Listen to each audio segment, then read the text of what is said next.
This news update is brought to you by... So, I'm meeting Rico later. Gotta check in with the girls, but first, let me check my usage on the MyLime app. Now, what should I wear? Hashtag sexy. He's here.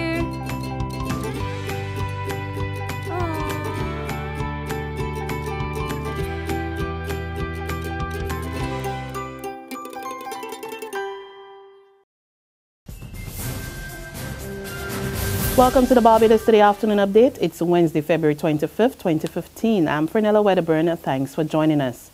No cooling of tempers. On the contrary, the embers seem to be flaring up following last night's meeting called by opposition leader Mia Motley with the political representative Dr. Maria Agard and members of the Christchurch West constituency.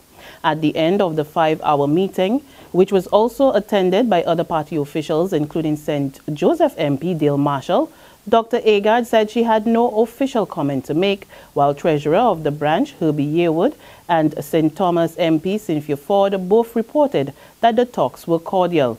General Secretary Dr. Jerome Walcott also described the meeting at the opposition leader's office in Parliament Building as productive and said progress had been made.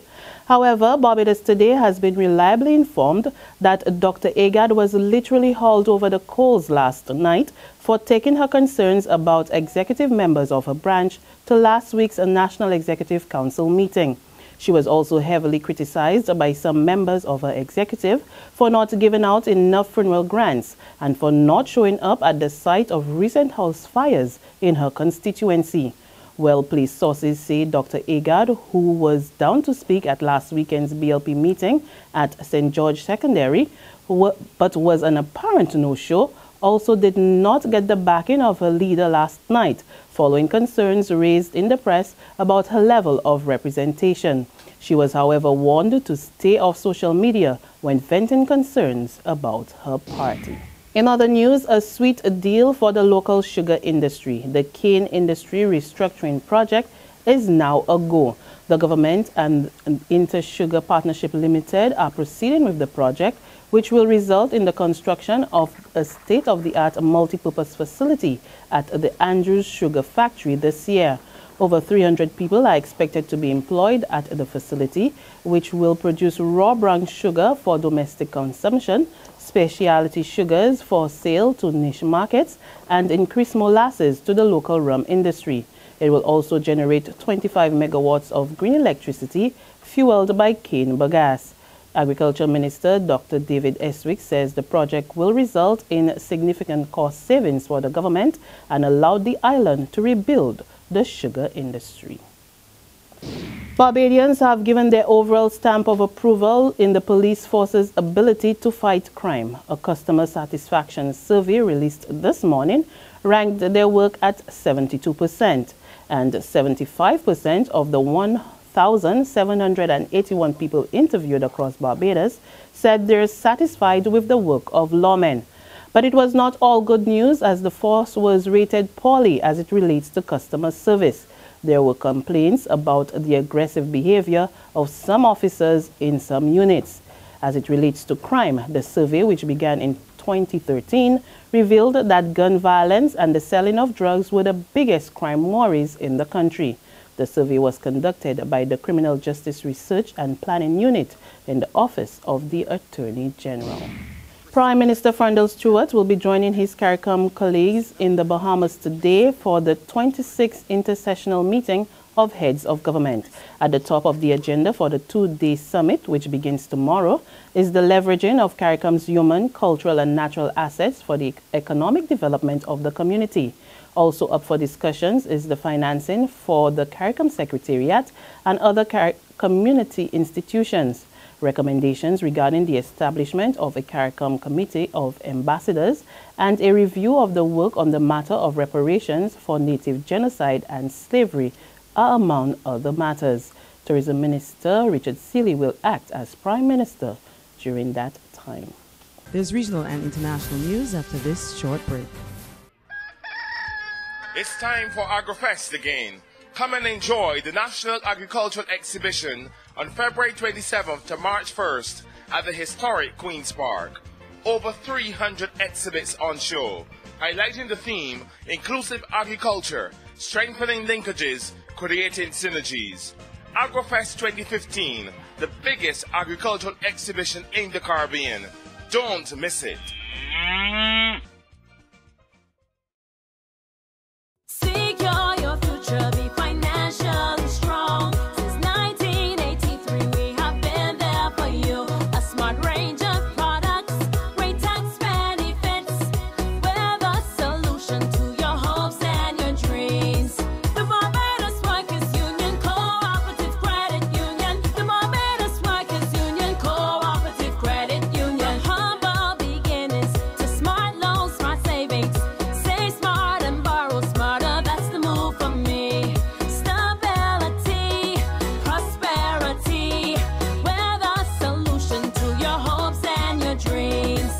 The Barbados Workers Union Cooperative Credit Union. The Barbados Workers Union Cooperative Credit Union. To news from the region, it's official. The possession of small amounts of marijuana for personal use is no longer illegal in Jamaica. Last night, Parliament passed the much-debated law allowing for persons to possess up to 2 ounces of the drug.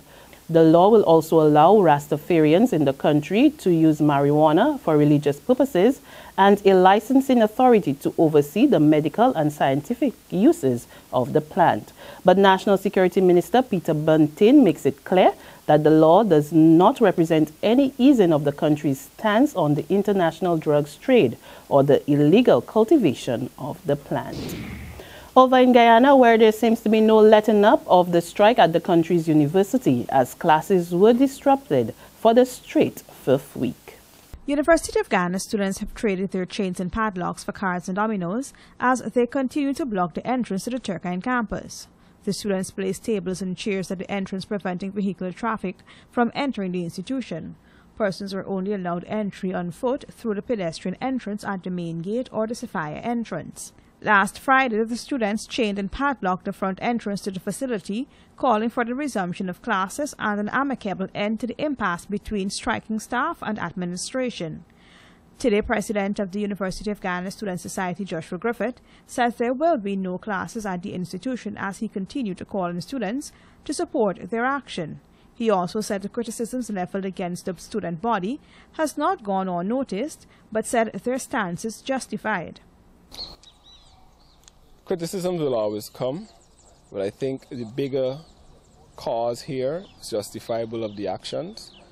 And finally, on the international scene, at least 90 people are reportedly dead after a series of avalanches struck north of the Afghan capital of Kabul.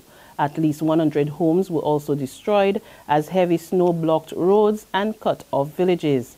Avalanches are common in the area, but officials say the province had not experienced incidents at this level for 3 decades. There are reports that locals are digging through the snow with their bare hands in the struggle to rescue those trapped, as rescue efforts were hampered by treacherous conditions.